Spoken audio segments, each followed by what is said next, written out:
Hello, ladies and gentlemen, and welcome to part 5 of Let's Play Castlevania Harmony of Despair / review. And we are in stage 5, which is probably one of the coolest stages ever. I'm going to talk about the stage for a minute before getting into the character description. This stage, we fight Death.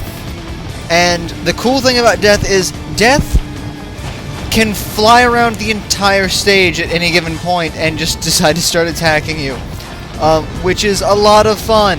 It makes things really interesting when you are playing in multiplayer.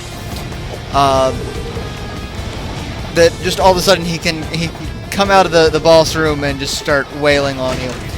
There is a really interesting mechanic as well. There are two lights that you can actually focus inward on themselves and kind of trap him between the lights for a little bit of time until he becomes resistant to them. Either he becomes resistant to them and can go through them, or he can go around them because it doesn't completely block him. There's a way to get underneath them and get back up. And he's on the attack now based off of that laugh. So it's fun because that provides a huge level of unpredictability from this level and this boss. So, without further ado, let's talk about the character of the stage, shall we? We're going to talk about Charlotte Aulin, A-U-L-I-N, I think that's how you pronounce it. She is a descendant of most of the other sorceresses that you see in the Castlevania series. Mostly, she's a descendant of Silpha Belnades well, Silpha made an appearance in Symphony of the Night, at least a fake one, as one of the people traveling with Trevor Belmont to defeat Dracula, along with Alucard the first time, Grant, you know, it was that group. She is a descendant of that family, and thus is a skilled sorceress, but she is heavily dedicated to the church, so her powers are a little more holy in nature. All of her powers come from her Book of Binding, which is her weapon and her ability to power up. Her Book of Binding is the only melee weapon that she gets, but it does kind of transform over time, depending on how many spells you absorb. It does take on the same characteristics as the Book of Binding from Portrait of Ruin. She holds the book out, a magic sword pops out of the book, goes a very short distance.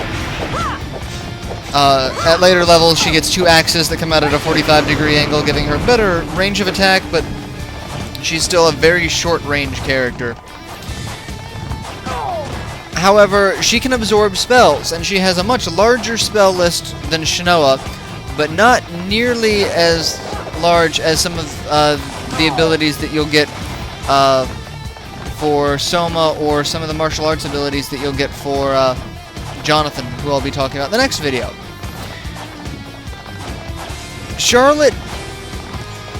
Charlotte lacks a great deal of offensive power on her own.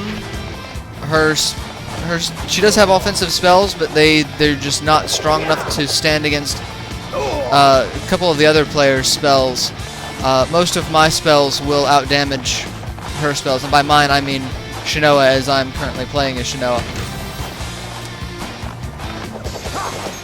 Her defensive spells, on the other hand, are currently broken. There is an ability in the game that she can get, as of right now, that allows her to sacrifice HP instead of MP to cast spells. Well, that's wonderful, especially when paired with the fact that if you max out her healing ability, and the boss fight is started, if you max out her healing ability, she heals for more than the spell costs, always giving her a net gain. And since the heal is an area of effect ability, anyone next to her at the same time will be healed. She can effectively heal indefinitely. as long as you can keep her protected from being killed quickly by large attacks or multi-hit attacks, she can keep herself and anyone around her alive permanently, which is a little broken. It does kind of take a lot of the skill out of the game. But you do have to work her up to that point, and working her up to that point is a chore. There's the easiest way to do it is just to get a bunch of friends who have maxed out gear and just constantly go through Chapter 6 on hard mode for the best gear drop rates, and just go from there. That's really it. That's all there is to Charlotte. She has about 13, 14 spells, I think, maybe more. Most of them are the same types of spells you'll be seeing: fireball spells, lightning spells. She does have one where it shoots kind of ice balls that actually home in on you. I'm not sure if they're ice or just light, but it's the same ability as the witches that ride around on the broomsticks. All of her spells come from bad guys, and you have to absorb them with the Book of Binding. And the more you absorb them, even duplicates, the stronger your Book of Binding becomes, and the stronger your spells become in general. So you do have to absorb the spells. And one thing that you'll see us doing now is we've beaten the boss and we haven't opened the treasure chest. I went down to actually use a Water of Life on one of my companions, because if you are dead, you do not get treasure. So if you're dead and someone opens a random treasure chest, you do not get the treasure from that. If you're dead and someone opens the boss treasure chest, you don't get that. And since we are trying to get some new players some decent equipment, we wanted to make sure everyone was alive by the end of this.